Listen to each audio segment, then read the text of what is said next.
In my 75 years, I still wake up without an alarm clock at 5 in the morning sharp. Old habits die last. My joints protest every morning, but I've never allowed myself to laze around in bed. Even now, with my assistant Raiza taking over most of the company, I can't shake the decades-old routine. My name is Thelma Greenberg. I've lived in Flagstaff for 48 years, since my late husband Lawrence and I moved here from Tucson. This city under the shadow of the San Francisco mountains has become my true home, though for the first few years I hated it with all my soul. It's colder, higher, and at first I thought the air was too thin for normal breathing. After Lawrence died, when Bridget was only 14, I had to survive somehow. Lawrence worked as an engineer at the power plant and made good money. But after he left, the insurance was only enough to cover some of the medical bills and funeral expenses. I was left with a teenage daughter, a mortgage, and minimal savings. Add to that a lack of higher education and no work experience for the past 15 years. My cleaning company, Clean Flagstaff, started with a bucket, mop, and laundry supplies bought at the hardware store. I put up ads on supermarket bulletin boards and started cleaning houses in the evenings after my main job as a cashier. Bridget would be left alone, cooking her own dinner and doing her homework. Social services would be horrified now, but things were different then. Gradually, the clients got bigger and bigger. After 2 years, I quit my main job and switched completely to cleaning services. After another 3 years, I hired my first employee, a woman from El Salvador who barely spoke English, but could clean mold out of the hardest-to-reach corners of the bathroom so that the room began to shine. I now employ 32 people, and Clean Flagstaff serves not only private homes, but offices, stores, even a few hotels. I've come a long way from being a woman with a mop to owning a business that is valued at several million. Money was never the goal, just a means of survival. I saved and invested, constantly worrying about the future. Maybe because I knew what it meant to be left with nothing. My daughter never understood that. Bridget grew up quite independent, but over the years a gulf formed between us. She got a good education. I insisted she finish college. She started working as an events coordinator for the city government and met Ernest Pearson, an accountant who came to City Hall for some seminar. Ernest always struck me as arrogant. He's the kind of man who talks to women like he's explaining something to a child. When he found out what I was doing, there was something condescending in his gaze. Even though he's just a small accountant in a medium-sized firm, and I've built a successful company from the ground up. But, you see, he doesn't get his hands dirty. His hands are always clean, his fingernails polished, while mine, despite gloves and creams, bear the marks of years of working with chemicals. When Bridget married him 15 years ago, I sincerely tried to make things work. I invited them to dinners, gave them expensive holiday gifts, offered to help when they were in financial trouble. But Ernest always stood between us with his smirks and phrases like, "Oh, Thelma, you have such an old-fashioned approach to finances." After the birth of Kira, their daughter and my only granddaughter, I thought things would change. For the first few years, Bridget often came over with the baby and we spent time together. But the older the girl got, the less often I saw her. Now Kira is 13, and she only comes to see me at Christmas and her birthday when Bridget and Ernest feel the need for decorum. For the last year, their behavior has been strange. They used to visit me once every 2 months or so, but now they come almost weekly. Ernest has suddenly taken an interest in my business, asking about the company's financial affairs. "Thelma, have you ever thought about taking over the business?" he asked, as if by the way over Sunday lunch. "At your age, you should get more rest," I always answered evasively. "My company is my life, and I have no intention of handing over the reins to anyone, especially not Ernest, who is sure to derail everything with his modern management methods." Bridget has changed too. She used to be blunt and not shy about saying what she thought. Now she has become unusually attentive, constantly inquiring about my health, offering to help around the house. "Mom, let me help you sort through these old papers," she once said, pointing to the folders with documents on my desk.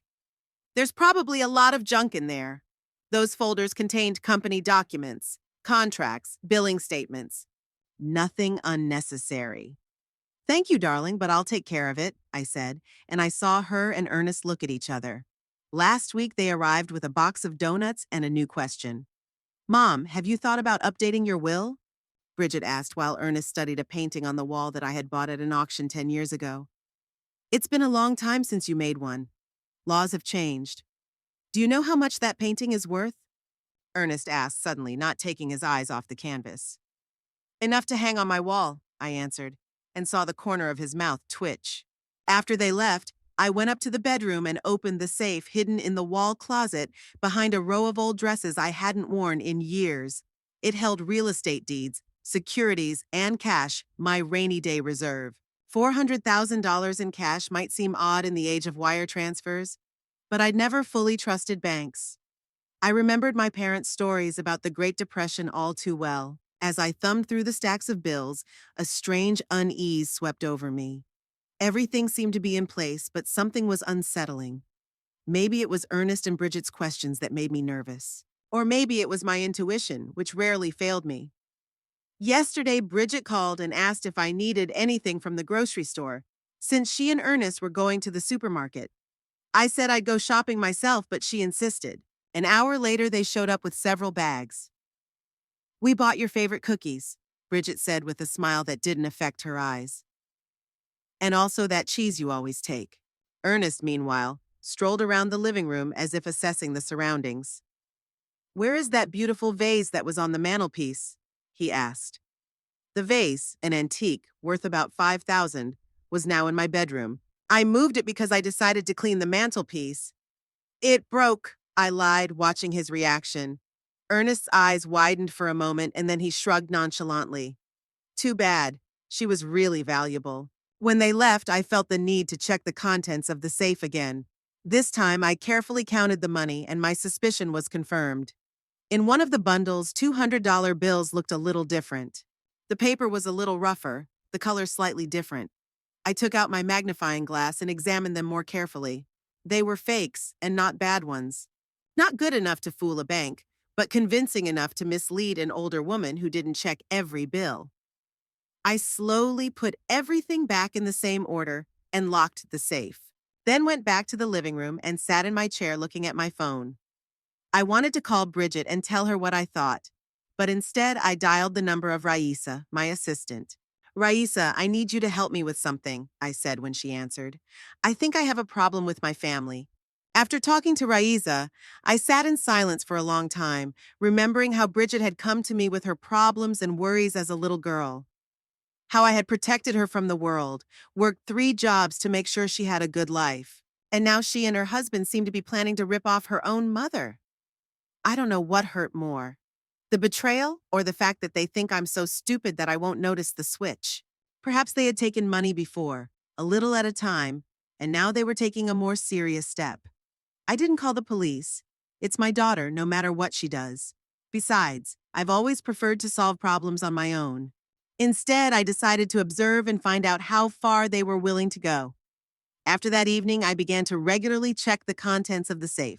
At first, everything remained the same. The same 2 counterfeit bills were lying among the real ones. I even questioned my suspicions. Could it be paranoia?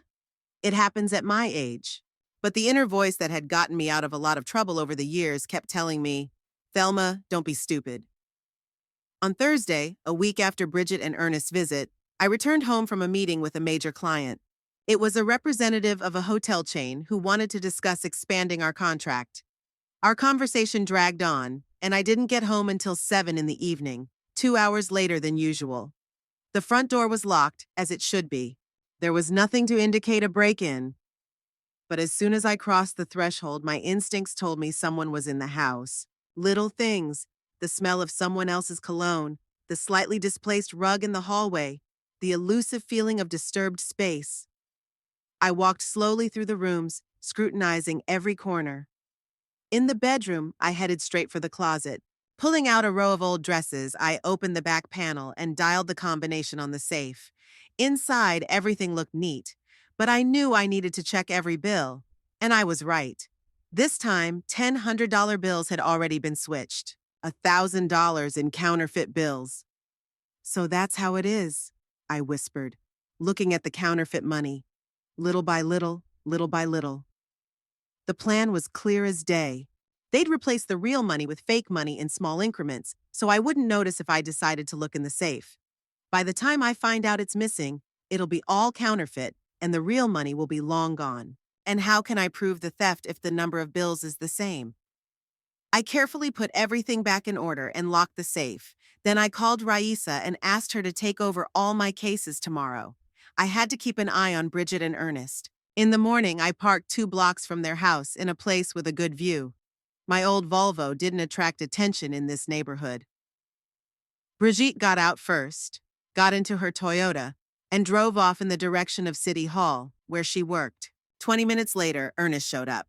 But instead of heading to his accounting firm, he drove in the opposite direction. I followed him at a safe distance. Ernest stopped at an unremarkable building on the outskirts of Flagstaff next to the railroad tracks. The sign on the front read, Silver's Poker Club. It didn't look like the kind of place where a solid accountant would spend a Tuesday morning at work. He went inside and stayed for about an hour. When he came out, his face was a mixture of relief and anxiety. I took a few pictures on the cell phone I had bought specifically for this purpose. Then Ernest headed off to his work, and I went home and started looking for information about this poker club. Silver's Club had a reputation for playing big, and not always legally. There were mentions of police raids and suspected money laundering in the local news. The perfect place for a man who was mired in debt. The next day, I repeated the stakeout, and the result was the same. Ernest visited the poker club again, but this time he came out of there with a grim face. He got into his car, but did not immediately drive to work. I saw him sitting there clutching the steering wheel and looking nowhere. Through an acquaintance of mine, a former client who worked for the police, I learned that the owner of the poker club was Lester Silver, a man with a questionable reputation and connections in the criminal world. Not the kind of guy a normal accountant would want to deal with unless he was in serious trouble. That evening, I decided to visit the club myself. I put on my best pantsuit, applied light makeup, and took $2,000 in cash. No one would pay attention to an older woman, especially if she looked wealthy. Inside, the club was smoky and noisy. There were mostly middle-aged men sitting at tables, a few women. No one turned their heads in my direction when I walked in. I headed to the bar and ordered a whiskey on the rocks, a drink I hadn't had in 20 years. "First time here?" the bartender asked, handing me a glass. "Yeah," I replied, placing a 20 on the bar. "I hear you can have a good time here." "It depends on what you call a good time," he grinned, looking at me more closely. "I'm looking for Lester Silver," I said calmly. "I have business with him." The bartender raised an eyebrow but said nothing. A minute later, a tall man with graying temples and a scar across his right eyebrow approached the counter. "I'm Silver," he introduced himself. "What can I do for you?" "I'd like to discuss one of your clients," I replied, taking a sip of whiskey. "Ernest Pearson." Silver's face remained impassive, but his eyes narrowed slightly. "I don't know him." "Too bad." I pulled an envelope out of my purse and placed it on the counter. "I thought you might be interested in information about a man who might be about to run away without paying his debts." Silver took the envelope and opened it. Inside was $2,000 in cash and a note with my phone number. "Why do you care?" he asked, hiding the money. "It's a family matter," I replied. "I just want to know how serious his problems are." Silver studied me for a few seconds, then nodded. "Tomorrow," he said and walked away. The next day, my phone rang at 10 a.m. sharp. "Your guy owes me $85,000, the voice said without preamble. "And that's not counting the interest that goes up every week." "How much time does he have?" I asked. "A month. Then my guys will take care of him and his family." "What if he tries to leave town?" "My men will find him wherever he is," Silver answered. "Now it's your turn. Who are you?" "His mother-in-law," I said, and disconnected. The picture was clearer now. Ernest was up to his eyeballs in gambling debts. 85,000 plus interest is a lot of money for an accountant on an average salary. And given that Silver wasn't the kind of man to just forgive debts, Ernest needed to find the money fast. A lot of money. I decided to test my theory and looked in the safe again. This time there were even more counterfeits. They'd replaced about 30,000 already. If this kept up, in a couple weeks, all 400,000 would be swapped. I had to find out how far their plans went. I called an old acquaintance of mine, Hadley, who worked at a travel agency, and asked for a favor.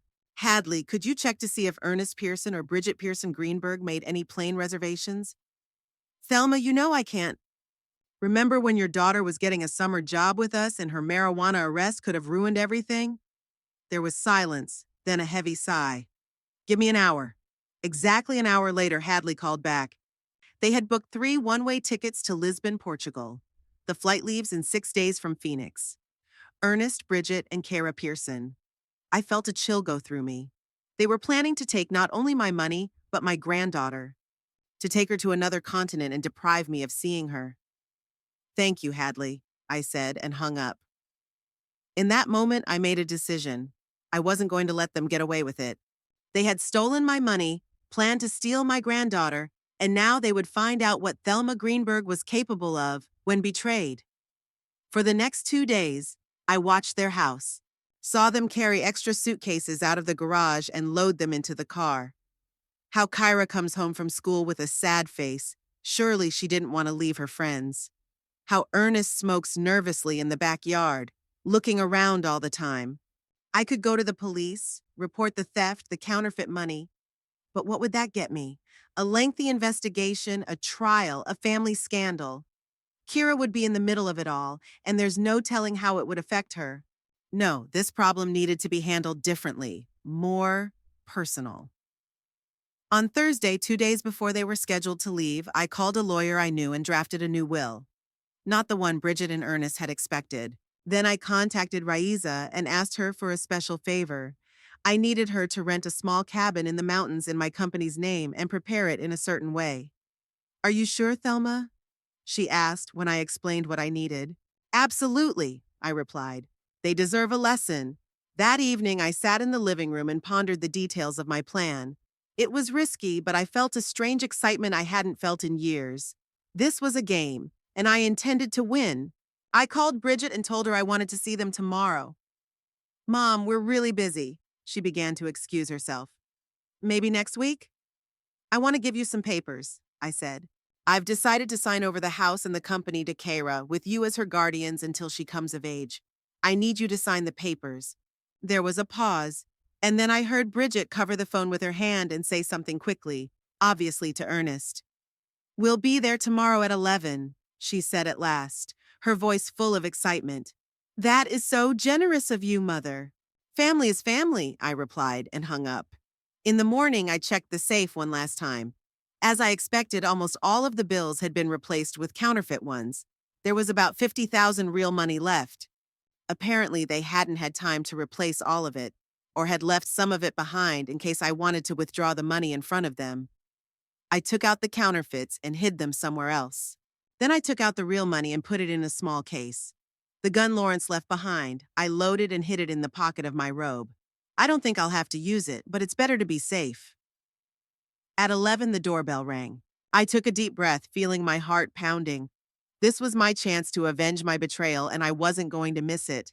I hadn't planned on being at the Phoenix airport that day. After meeting with Bridget and Ernest and handing them the fake transfer documents, my lawyer had gone to great lengths to make them look convincing, but unenforceable. I thought they would leave the next day as their tickets indicated. However, something kept bugging me. My intuition, which rarely fails me, whispered that I should check their plans. So I asked Raiza to drive me to the Phoenix airport on the day of my intended flight.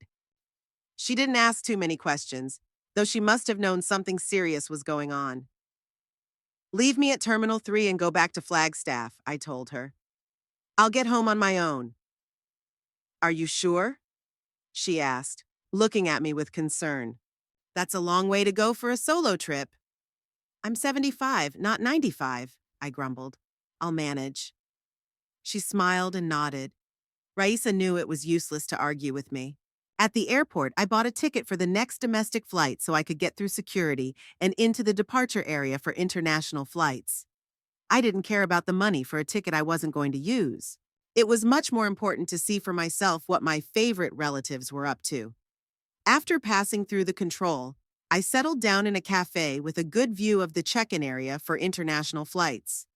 Almost 2 hours had passed and I was beginning to think I had made a mistake when I saw them. Brigitte, Ernest, and Kara appeared at the check-in desks for the flight to Paris. Not Lisbon, as Hadley had said. They'd changed their plans. I cursed quietly. They must have suspected something and changed their itinerary at the last minute. Maybe they saw me following them. Or had someone they knew at the travel agency alerted them to my interest. In any case, they were now flying to another country, but the point remained the same: fleeing with my money. Ernest pushed a cart with 5 suitcases in front of him, 3 big ones and 2 smaller ones. 2 of them I recognized. They had once belonged to me. I had given them to Bridget years ago. The perfect place to hide stolen money. Who would suspect an elderly couple and a teenager of carrying a large amount of cash? They looked tense. Brigitte kept glancing around, and Ernest was clutching the handle of the cart so tight his knuckles turned white. Only Kira seemed more or less calm, though she was paler than usual. Poor girl. They must have told her some story about an emergency move due to work or health. I waited until they checked their luggage, and only then did I leave my hiding place. My goal was simple: to let them know that I knew everything, but I had to proceed with caution. If they suspected that I was going to call the police, they might run away right away and I would lose them. I picked my moment as they moved away from the check-in counters and headed toward the cafe. Kira was walking a little ahead, staring at her phone, and Bridget and Ernest were talking quietly among themselves. I walked up behind them and spoke softly. "Hello, family. Decided to travel?" They turned around at the same time. I'll never forget the look on their faces at that moment. It was as if Bridget had seen a ghost. Her eyes widened, and her mouth dropped open in a silent scream. Ernest turned so pale I was afraid he might have had a heart attack right there. Mommy," Bridget stuttered. "What are you doing here?" "I could ask you the same thing," I said calmly. "As I recall, you were going to Ernest's seminar in Denver. At least that's what you told me the day before yesterday." Ernest was the first to come to his senses. "A change of plans," he said, trying to keep his composure. "I've been offered an international conference in Paris. We decided to combine it with a family vacation." "How interesting," I smiled. "How long are you planning to stay in France?" 2 weeks, Bridget said quickly while Ernest answered at the same time. "A month." They exchanged quick glances. "An average of 3 weeks," Bridget laughed nervously. "First a conference, then some rest." At that moment, Kira spotted me and ran up with a joyful cry. "Grandma, you came to see us off?" I hugged my granddaughter, feeling my heart clench at the thought that these two were going to take her away from everything she knew and loved. "Of course, darling. How could I have missed your departure?" Out of the corner of my eye, I saw Ernest whisper something to Bridget, and she shook her head. They obviously didn't know what to do. Run away from me right now? Cancel the flight? Try to convince me this was all an innocent trip? "Could I talk to you for a minute?" I said to Bridget and took her aside, leaving Ernest with Kira. "Mom, I can explain," she began as soon as we stepped away. "You don't have to," I interrupted her. "I know everything. About the money in the safe, about the forgeries, about the one-way tickets." Her face stretched and her eyes filled with fear. "Are you, call the police?" "Why?" I asked. "So that my only daughter would go to jail?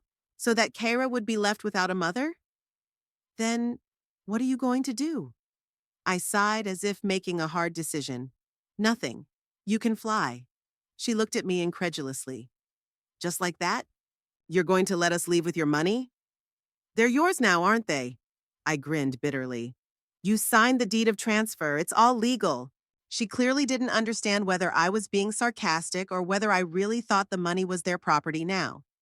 "But you have a problem," I continued. "Silver knows you're leaving. His men will be waiting at the Paris airport." Bridget turned even paler, if that was even possible. "How do you know about Silver?"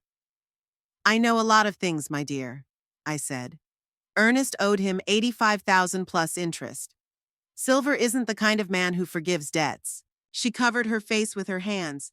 "God, what are we going to do?" I pulled my keys out of my bag and handed them to her.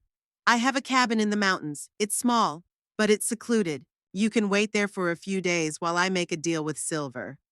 For a certain amount of money, I think he'll agree to forget about your debts." "You'd do that for us? After all we've been through?" "You're my daughter." I said simply. And Kira is my granddaughter. I don't want you to spend the rest of your lives looking over your shoulder. Tears ran down her cheeks. Thank you, Mom. I don't know what to say. Don't say anything, I patted her hand. Just cancel the flight and go to this house. The address is written on the keychain. It's got everything you need: food, water, even a generator in case the power goes out. Just wait a few days while I sort things out. We went back to Ernest and Kira's place. Bridget quickly explained the situation to her husband. His reaction was hard to read, a mixture of relief, incredulity, and wariness. He clearly didn't believe in my sudden kindness, but he had no alternative. Either accept my offer or risk meeting Silver's men. What about our luggage? He asked. It's already checked in. I'll make arrangements, I said. Wait for me here. I went to the airline counter and explained that my family had decided to postpone the trip due to a sudden illness. The employee was understanding and arranged for the return of the luggage, although she warned that it would take some time. While we waited, the atmosphere was tense. Ernest was constantly checking his phone. Bridget was nervously fumbling with the strap of her bag, and only Kira seemed genuinely pleased with the change of plans. I'm glad we're not leaving, Grandma, she told me. I didn't want to leave my friends. I know, honey, I replied, stroking her head. Finally, the luggage was returned. 5 suitcases, 2 of which I was sure contained most of my savings. You'd better leave now, I said as we walked out of the terminal. It's about a 3-hour drive to the lodge. You should get there before dark. You're not coming with us? Bridget asked, and I could hear the disappointment in her voice. Maybe she had something else planned. No, I have a meeting with Silver, I said. The sooner I got to deal with him, the better for all of us. Ernest looked at me doubtfully. Are you sure you can handle it? That man? He's dangerous. I've dealt with worse people in my life, I grinned. Besides, I have what he needs, money, and he has what I need, a guarantee of your safety. We said goodbye in the parking lot. I hugged Kira especially tight, knowing she wasn't to blame for her parents' sins. Take care of Mom and Dad, I whispered to her. And don't worry, everything will be okay. I stood and watched as they loaded the suitcases into Ernest's car, got in, and drove slowly out of the parking lot. Bridget waved at me through the window, and I waved back, keeping a look of benevolent concern on my face. As soon as their car was out of sight, I pulled out my phone and dialed a number. They're on their way, I said when the other end answered. Did you get everything ready like I asked? Yes, Raisa answered. Everything is ready. Food supplies, cell phone service cut off, surveillance cameras. They won't know they're under surveillance. Great, I said. What about the other part of the plan? It's all set too. I contacted our clients at Ernest's firm. They were shocked when they found out about his fraud. And Silver? He agreed to cooperate after you offered to pay off half of Ernest's debt. Said he'd collect the rest in his own way. I smiled. The plan was working out perfectly. Bridget and Ernest thought they had gotten off easy, that they could wait a few days in a cozy cabin and then continue their escape with my money. They didn't realize they'd walked right into my trap. Call me a cab, I said to Raisa. I'm going back to Flagstaff. I have a lot of things to do. When I got into the cab, I felt strangely relieved. For the first time in a long time, I felt in control.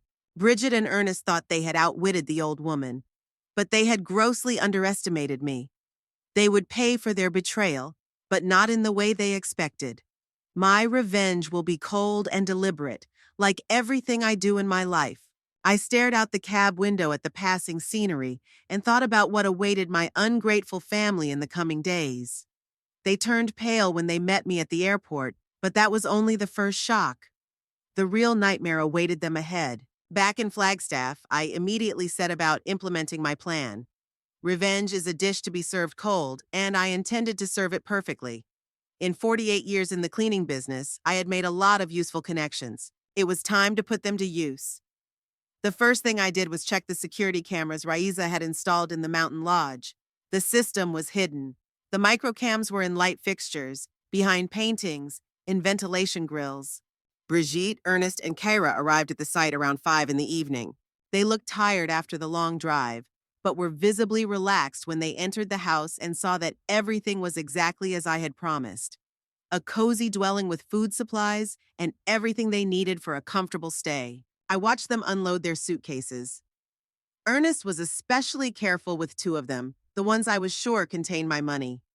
He put them in the bedroom and checked the locks several times. Once the family was settled, I turned my attention to the first phase of my plan, destroying Ernest's reputation. Raisa, I called my assistant. I need a complete client list for the Stanley and McCormick accounting firm where Ernest works. Already on it, she answered. I'm also gathering evidence of his gambling, as you requested. Good. As soon as you get the list, send the first emails. Use that anonymous email address we set up. I spent the next few hours drafting letters to Ernest's business associates. Nothing specific, just careful hints about possible financial irregularities, questionable decisions, recommendations to double-check the documents that passed through his hands. A seed of doubt sown in the right soil could grow into a reputation-destroying wildfire. Around 9 p.m., Riza sent me the first batch of evidence she'd collected.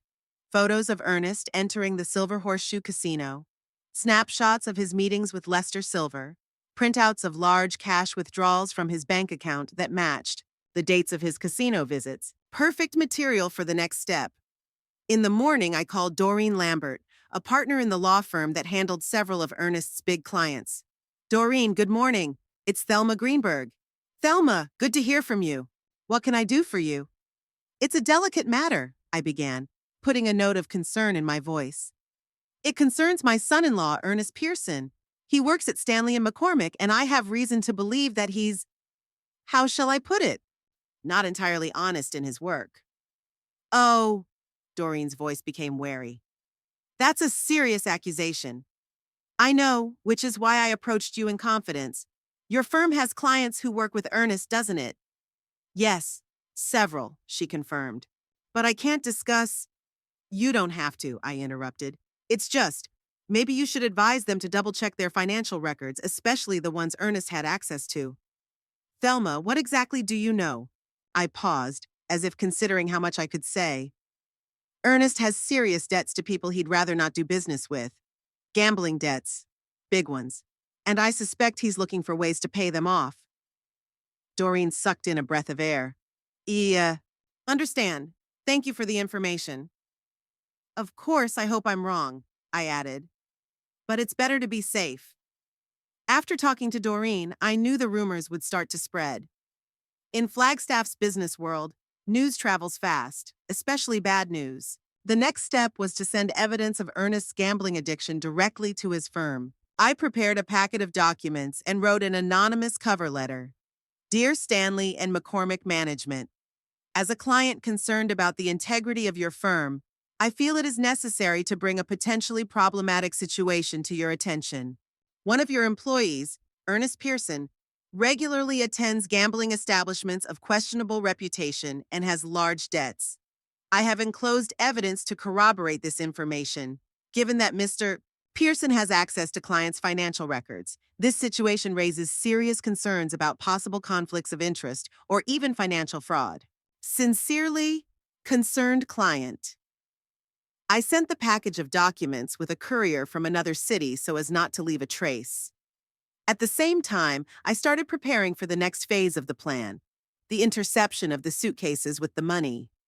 For this, I needed a trustworthy person to carry out a delicate assignment. I called Malcolm Rader, an ex-cop who now owned a small security agency. His company provided security for several of the facilities my cleaning firm serviced, and we maintained a good relationship. Malcolm, I need a service that requires a special approach, I began when he answered the phone.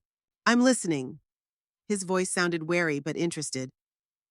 My daughter and son-in-law have stolen a substantial amount of money from me. Now they are in my mountain cabin, thinking that they will wait there for a few days and escape. I want my money back without involving the police. And how do you see that? The suitcases with the money are in their car, which is parked at the lodge. I want that car to, disappear along with the suitcases. Malcolm whistled. This is serious, Thelma. Technically, it's hijacking. Technically, it's recovering stolen property. The money belongs to me, Malcolm. It's mine. I earned it. My daughter and son-in-law just figured since I'm old, I might not notice it was missing. After a long silence, Malcolm sighed. Okay, but I won't be personally involved. I have a couple of reliable guys who can do it. Where exactly is the cabin located? I gave him detailed instructions and a description of the car. There will be a girl there, my granddaughter, I added. She must not be harmed physically or mentally. Of course, Malcolm said. My guys will take the car at night when everyone is asleep. No one will get hurt. One more thing, I added. I need you to call Ernest's accounting firm afterward, anonymously. Tell them you saw their employee, Ernest Pearson, handing over some documents to some suspicious individuals outside the Silver Horseshoe Casino. This is getting out of line, Thelma, Malcolm said with disapproval. 5,000, I said, plus the cost of your men's services for the hijacking. To hell with you, he gave up. When should I call? Tomorrow around noon. By then, the car and the suitcases should be long gone from the cabin. The next morning, I checked the security cameras. Everything was quiet. Bridget was making breakfast. Kara was reading a book, and Ernest paced nervously around the room, periodically trying to catch a signal on his cell phone. The cell phone service in that area was intentionally blocked, a favor from another client of mine who owned a telecommunications company. Around 11 o'clock, I got a call from Malcolm. It's done, he said. We have the car, along with the suitcases. Great, I replied. Now call Ernest's firm.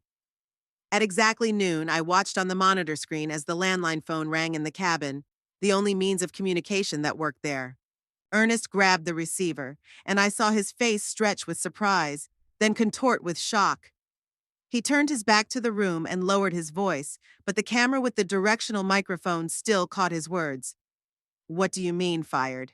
On what grounds? What proof? He listened to the answer and his shoulders gradually slumped and his free hand clenched into a fist.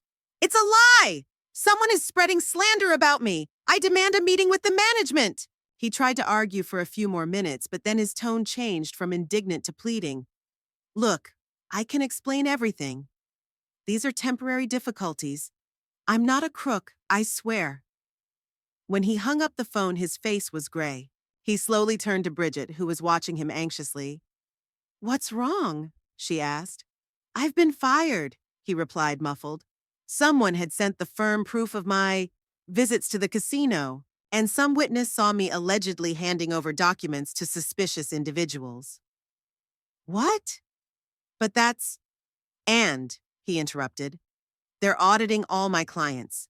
If they find even the slightest irregularity, they'll file a police report. Bridget sank slowly into the chair, her hands trembling. It's your mother, she whispered. She must have found out about our plans and decided to take revenge. Don't talk nonsense, Ernest snapped at her. She's an old woman living in her own little world. How could she have organized all this? Most likely someone from a competitor or an ill-wisher in the firm. Bridget shook her head, unconvinced by his arguments. We need to leave, she said. Right now, if you're right and it's not Mom, then it's all the more dangerous for us to stay here. Ernest nodded and started packing. I watched them fold clothes as Kira looked perplexed at her parents, not understanding the reasons for their panic. 20 minutes later, they were ready to leave. Ernest walked out onto the veranda, holding the car keys, and froze. Bridget, who came out next, slammed into his back. What's the matter? She asked, and then she saw it and gasped. The car! Where's our car? They darted around the yard, peering behind trees as if the car might have just moved a few meters away. Ernest ran down the driveway, hoping someone had just moved the car, but he returned 10 minutes later, out of breath and with an even more panicked expression on his face. It's been stolen, he blurted out. The car is nowhere to be found. And the suitcases? Bridget sounded genuinely terrified. The money? It was all in the trunk, Ernest moaned, clutching his head. It's all gone. They returned to the house, completely devastated. Bridget tried to call the police, but the phone line suddenly stopped working. They were cut off from the world, with no car, no communication, with plans ruined and money stolen. I watched their panic and despair with a sense of deep satisfaction. Revenge had begun to take place exactly as I had planned. Now they were going to have a restless night, and tomorrow they were in for another surprise, my personal appearance at the lodge. I checked the weather forecast for tomorrow. The forecasters promised a severe thunderstorm in the mountains, the perfect backdrop for the final act of my revenge. The morning at the mountain cabin began with silence, broken only by birdsong and the occasional crackle of wood in the fireplace. Bridget sat at the window, sleepless and exhausted, watching the first rays of sunlight break through the pines. Ernest was dozing in his chair, undressed, as if ready to jump up and run at any moment. Only Kira slept peacefully in her room, unaware of the disaster that had befallen their family. Last night had been a nightmare. After discovering the car and suitcases of money missing, after desperate and unsuccessful attempts to call anyone, they had spent hours in fruitless accusations and arguments. "It's all your fault," Bridget hissed, trying not to wake her daughter. "If it weren't for your damn debts, we wouldn't be in this position. Who insisted on taking your mother's money?" Ernest snapped at me. "I just wanted to borrow it for a while to pay it back when I'd settled my debts." "It was you who offered to take everything and leave the country." "Because I knew you'd never pay it back. You'd lose everything again." Their quarrel continued into the night, until they were both exhausted and slipped into an anxious half-sleep. Now as morning came, it was necessary to decide what to do next. The cabin was in an isolated spot. The nearest village was about 8 kilometers away on a mountain road. Without a car with a 13-year-old child, the journey seemed difficult, but there was no choice. "We need to get out," Ernest said, wiping his reddened eyes. "Gather what you need, the bare minimum: food, water, warm clothes. Kira will have to come with us." Bridget nodded, too exhausted to argue. She went to wake her daughter and explain the situation, omitting the details about the theft and the money. Just said the car had broken down and they needed to walk to town. Kira took the news with unexpected enthusiasm. "Like in an adventure movie?" she asked, pulling on jeans and a sweater. "Are we going to survive in the wilderness?" "Something like that," Bridget smiled tiredly. "Only it won't be a very fun adventure." They packed quickly. Ernest carried a backpack with food and water, and Bridget carried a second one with warm clothes. Kira took her school backpack with a book and a player. Before leaving, Ernest tried to call again, but the phone was still silent. He had to leave a note in case someone showed up at the cabin and could call for help. They went out about 9 o'clock in the morning. The weather was cool but clear. The mountain air, filled with the scents of pine and juniper, was fresh and invigorating. In another situation, the walk might have been pleasant. The first hour of the journey was relatively easy. The road sloped downhill and they moved forward quickly. Kira walked briskly, at times even running ahead and picking up pretty pebbles or interesting bumps. Ernest and Bridget were silent, each immersed in his own gloomy thoughts. But at the end of the second hour, the situation began to change. The sky, which had recently been clear, was covered with heavy gray clouds. The wind picked up, bending the tops of the trees and kicking up dust from the road. "It looks like a storm," said Ernest, looking anxiously at the sky. "We need to speed up." They tried to walk faster, but Kira was already tired. Her initial enthusiasm was replaced by complaints of fatigue and hunger. They had to stop, get something to eat, and rest. As they ate, the sky grew even darker. The first rumble of thunder sounded in the distance. "We won't get to the village before the storm hits," Bridget said, looking worriedly at her daughter. "Maybe we should go back to the cabin." "And then what?" Ernest objected. "Stay there for a few more days? We have limited food supplies, no communications, no transportation." "But I'm not going to risk Kira's health," Bridget said firmly. "If it rains hard, we'll all get wet and cold, especially her." Ernest looked at the frowning sky, then at his stepdaughter, who was already shivering in the increasing wind, and gave up. "All right, let's go back." They had managed to walk back about 2 kilometers when a thunderstorm erupted. Lightning cut the sky, followed by a deafening roll of thunder, and a wall of rain fell on them. In a matter of seconds, they were soaked to the skin. "Run!" Ernest shouted, picking Kira up in his arms. They ran down the wet road, slipping and stumbling.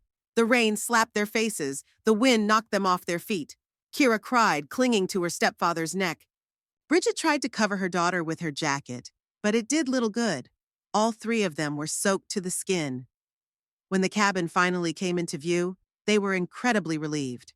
They walked the last few meters with all their might, literally piled onto the porch, and panting, opened the door. I was sitting in a chair by the fireplace, knitting a scarf of dark blue yarn when they came in. Wet, dirty, with hair stuck to their faces, they looked like three drowned men. The expression of shock on their faces was priceless. It was worth seeing it to know that my revenge had succeeded. "Ah, there you are," I said, lifting my eyes from my knitting. "I thought you were going to be swept away in the flood. It's a terrible storm."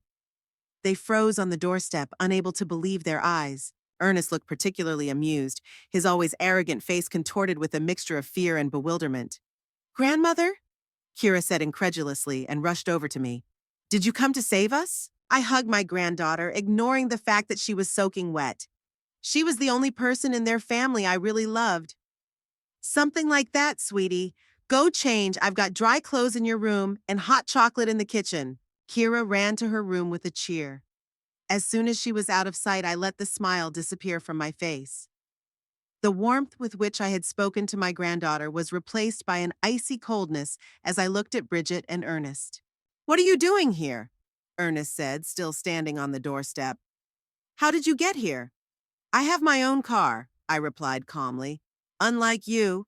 And as you can see, I know the way to the cottage. After all, it belongs to me."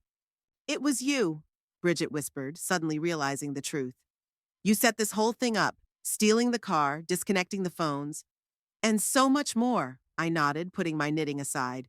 "Get changed. We need to talk, and you look like wet rats." As if in a trance, they walked to their room. There were dry clothes waiting for them, not their own, but ones I'd bought especially for the occasion. Another signal that I had planned everything in advance, down to the smallest detail. I stared at the flames in the fireplace, wondering how far I'd gone in my revenge. Was it too far? But then I remembered their betrayal, the way they'd planned to steal my money and take my granddaughter to another continent. No, they deserved everything they got. 15 minutes later, they returned to the living room. Kira sat by the fireplace with a mug of hot chocolate, leafing through a magazine, while I continued to knit nonchalantly. "Kira, dear," I turned to my granddaughter. "Would you mind going to your room? I have a present for you there. A new tablet. The Wi-Fi password is written on the back." "There is Wi-Fi here?" the girl asked in surprise. "Now there is," I smiled. "Go look at your present. Your parents and I need to discuss adult issues." As soon as Kira walked out, I stopped smiling. I put away my knitting and looked at my daughter and son-in-law with a hard look. "Have a seat," I said, pointing to the couch across from them. "We have a serious conversation." They sat down silently. They looked like delinquent children in front of the strict headmaster. It gave me a certain satisfaction. "So," I began, "let's summarize. You stole my money, replacing it with counterfeits. You planned to flee the country, taking my only granddaughter with you. You betrayed me in the most despicable way after all I've done for you." "Mom, we can explain," Bridget started to say, but I raised my hand to stop her. "There's no need. I know everything. I know about Ernest's debts to Lester Silver. I know about the tickets to Paris last week. I know about your plans to start a new life in Europe with my money." They looked at each other, stunned at how well-informed I was. Apparently, they thought I was just a silly old woman who couldn't figure out their primitive tricks. "But here's something you may not know," I continued. "Your car has been found. The suitcases with the money, too. The money is back with me, back where it belongs." "Did you, call the police?" Ernest asked, turning even paler. "No," I shook my head. "I decided to handle it my own way. The police means publicity, scandal, imprisonment. I don't think Kira needs her parents behind bars." "Then, what did you do?" Bridget asked quietly. I smiled, but it was a cold smile, devoid of warmth. "I ruined your life as methodically as you tried to ruin mine. Ernest, you're fired from your accounting firm. Your reputation in Flagstaff business circles is ruined.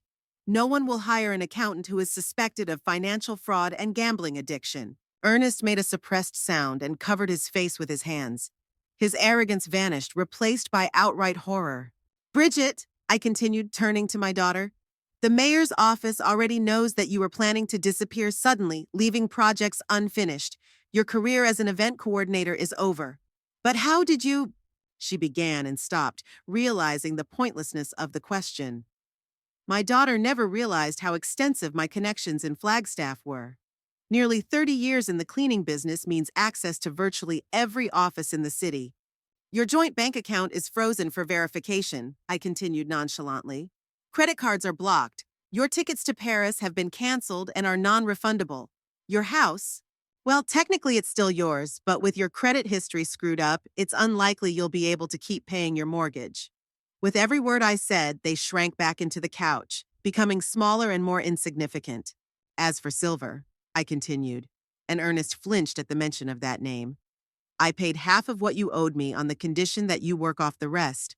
I don't know what exactly he has in mind for you, but I think it will be enlightening. Why are you doing all this? Bridget whispered on the verge of tears. We're your family. That's why, I replied. And for the first time, pain broke through my voice. Family doesn't betray. Family doesn't steal. Family doesn't lie. You stopped being my family the moment you decided to steal my money and deprive me of my granddaughter. So what now? Ernest asked, raising his eyes. What do we do? Now? I took an envelope out of my pocket and put it on the table. Now you start from scratch. Here's $3,000 in cash. That should be enough to get you started until you find a job. Probably not as prestigious as you used to be, but you don't have to choose. I rose from my chair, signaling the end of the conversation. A cab will be here in an hour to pick you up. It'll take you back to Flagstaff. The bill's already been paid. What's going to happen to Kira? Bridget asked, terrified that I might take her daughter away from her. She'll go with you, of course, I said. It's not her fault, but I'll see her more often. Once a week she'll come to my place for the weekend. That's out of the question. I headed for the door, but stopped and turned to look at them one last time. One more thing. If you ever try to deceive me again or harm me in any way, the consequences will be much more serious. I have all the evidence of your crime. One call to the police and you'll both be behind bars. Remember that. I walked out, leaving them sitting in a daze. I got into my Volvo and drove down the mountain road. The thunderstorm was slowly subsiding, but my heart was heavy. I had accomplished what I had planned, avenged my betrayal, but it didn't bring joy, only bitterness at the realization that my own daughter could do such a thing to me. And yet I knew I had done the right thing. They had learned a lesson that would probably make them a better person. And if not, well, at my 75, I was no longer afraid of being alone.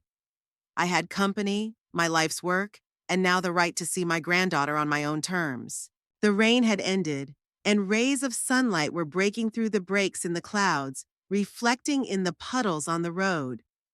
A new day was beginning, and I felt stronger than ever. It had been 4 months since that day at the mountain cabin. It's been a remarkably snowy winter in Flagstaff, but my office is always warm. I look out the window at the snow-covered street and remember how recently they tried to strip me of everything I've spent decades building. My thoughts are interrupted by a knock on the door. Come in, Raisa, I say, recognizing the distinctive rhythm. My faithful assistant walks in with a tablet in hand. Over the months, she has become something like my right-hand woman, not just in business, but in organizing the revenge I've planned for my daughter and son-in-law. Thelma, I have good news. The contract with the Skyline hotel chain has been signed. 12 hotels in 3 states will be serviced by our company. I nod. That's a major expansion of the business we've been working on for the past few months. That's great. When do we start? February 1st. We need to hire 37 more people and buy more equipment. Take care of it, I said. Also, Raisa, what about my family? She nods understandingly and sits down in the chair across from me. Raisa is the only person I can discuss the subject with. There is talk going around town. Ernest still can't find a job as an accountant. No firm wants to deal with him after what happened. He tried to get a job as a clerk at an electronics store, but they wouldn't hire him. Now I think he's moonlighting as a supermarket baggage handler. I feel a strange satisfaction. Arrogant Ernest, who was always so contemptuous of physical labor, is now carrying crates himself. Serves him right. And Bridget? I ask.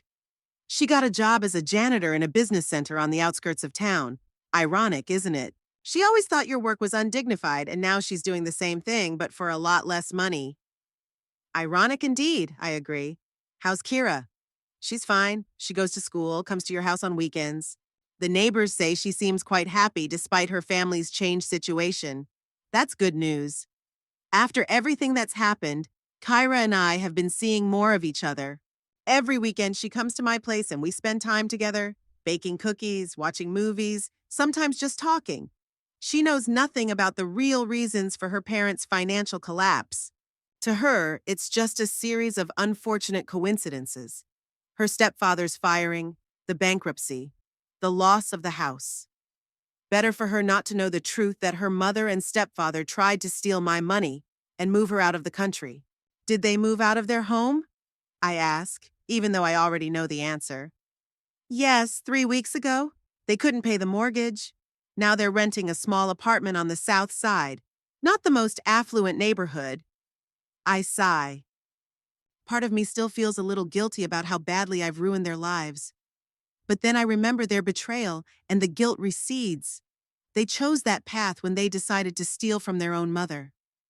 Thank you, Raisa. Let's get back to the contract. What are the delivery dates for the equipment? We plunge into a discussion of business matters, and for a few hours, I forget about my family. That evening, I return home. After the story with Bridget and Ernest, I installed an additional security system. Security cameras now record everyone who approaches the house, and the doorbell is equipped with facial recognition. I make myself a simple dinner of soup and cheese on toast. At my age, I don't want any more culinary delights, especially when eating alone. After dinner, I look through catalogs of travel agencies. Lately, I've been thinking more and more about traveling to Europe. In the past, there were always reasons to postpone this dream. Work, lack of time, taking care of Bridget. Now that business is booming and family ties are broken, it seems like a good time to fulfill a long-held desire. My thoughts are interrupted by the doorbell. I look at the intercom screen and see Bridget. She looks different than she did 4 months ago. Gaunt, in a worn jacket, her hair unusually simple. Gone is her usual gloss, expensive clothes, and confidence in the future. For a few seconds I hesitate, not knowing whether to open the door. But then I decide because this meeting had to happen sooner or later. Hello, Bridget, I say, opening the door. Hi, Mom. She shuffles unsteadily from foot to foot. Can I come in? I step back silently, letting her into the house. She looks around, as if she's seeing my living room for the first time, even though nothing here has changed in months. Tea? I offer, not because I want to be hospitable, but just to break the awkward silence. No, thanks. She shakes her head. I won't be long, I just wanted to talk. I'm listening, I say, pointing to the chair. Bridget sits down, fidgeting nervously with the strap of her tattered bag. The bag is a clear indication of their changed situation. She used to carry only brand name accessories. Mom, I came to apologize, she begins, what Ernest and I did. It's unforgivable, I know. I don't say anything, not to help her. Let her speak fully. We were so stupid, she continues, her voice shaking. Ernest was in debt. I was panicking. There was only one way out. But that's no excuse. There's no excuse for stealing from your own mother. There really isn't, I agree. Now we're paying for it, she says, tears welling up in her eyes. Ernest works as a loader. I work as a cleaner. We lost our house, our car, our savings. Our friends have turned their backs on us. You got exactly what you deserved, I reply, feeling no pity. Both of you. I know, she nods. And I'm not asking you to forgive us. It's not Kira's fault. She's having a hard time adjusting to her new life. New school, fewer opportunities. Oh, here's the thing. She didn't just come to apologize, she came for money. Typical Bridget. Even in her remorse, she's looking for a payoff. Kira spends weekends with me, I remind her. I buy her clothes, textbooks, gadgets she doesn't need. Yeah, but, Bridget stammered. She needs a home, stability. We're barely making ends meet, Mom. I'm not asking for much. Maybe a small loan? Or a job at your company. I could... No, I interrupt her. No money, no job. You made your choice, Bridget, when you decided to steal from me and flee the country. Now live with the consequences. But Mom, you know what the ironic thing is? I say, not letting her continue. If you had just come to me then and told me about Ernest's debts, I would have helped, even though I never approved of your marriage to him, but you chose deceit and betrayal. She lowers her head, and I can see the tears dripping onto her lap. The real punishment, Bridget, I continue, is not poverty or physical labor. It's living with the knowledge of your own baseness. To know that you betrayed the man who always cared for you. To be reminded of that every day, every hour. That's what will haunt you for the rest of your life. You'll never forgive us, will you? She asks quietly. I think for a moment. Forgiveness is a complicated thing, especially when it comes to family. I don't know, I answer honestly. Maybe someday, but not now. The wound is too fresh. We sit in silence for a while. Then Bridget stands up. I understand, she says. Thank you for at least listening to me, and thank you for what you're doing for Kira. She's my granddaughter, I answer simply. And it's not her fault. I walk my daughter to the door. When she leaves, I don't try to stop her or soften my stance. I close the door and walk back into the living room, feeling a strange emptiness inside. I walk to the window and watch Bridget walk down the snowy street, slouching under the weight of her problems. Part of me wants to rush after her, to bring her back, to offer help. But another part, stronger and hardened by years of struggle, knows that would be the wrong lesson to learn. Sometimes people have to face the consequences of their actions to truly change. I go back to my travel catalogs, but my thoughts are no longer on the beauties of Europe. Instead, I think about my life, about the decisions that have brought me to this point, about the company I built from scratch, about the daughter who betrayed me, about the granddaughter I love more than anything in the world.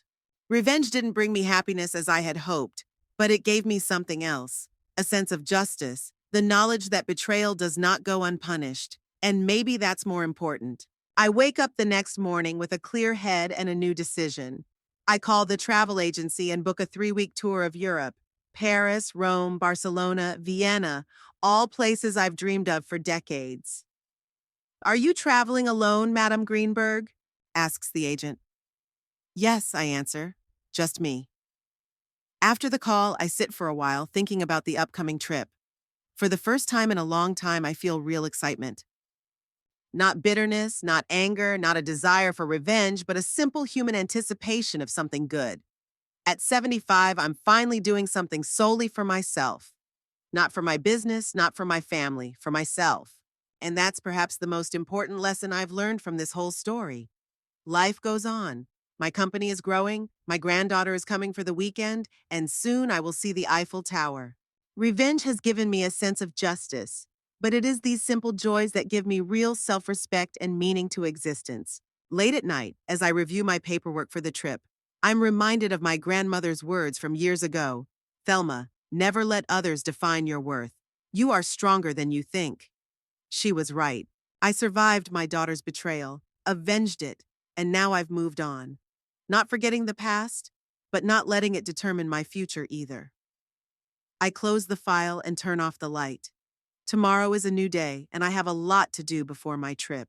For now, I need to get a good night's sleep and build up my strength for whatever lies ahead.